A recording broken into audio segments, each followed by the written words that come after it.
Hey everybody, I'm Adrian Bustamante from YouTube's Food Deconstructed, and today I'm going to show you some freezing methods for summer squash.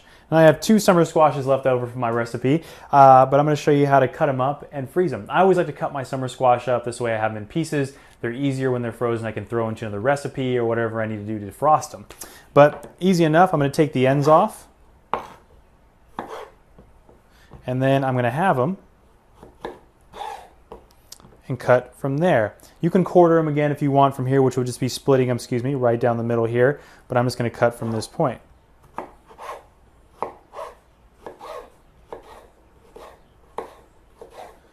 So there you go. Once that's cut up, I'm going to take my ends, make sure they're not in the bag, and I'm going to bring my bag in. Now, this is a little freezer bag, good enough for the size of this. Take my squash, make sure all the air is out of my little baggie.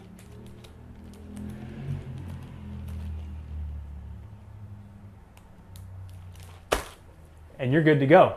You just pop this in the freezer and summer squash will last you anywhere from about 6 to 10 months. You can mark it if you want to let you know what date you had it in there.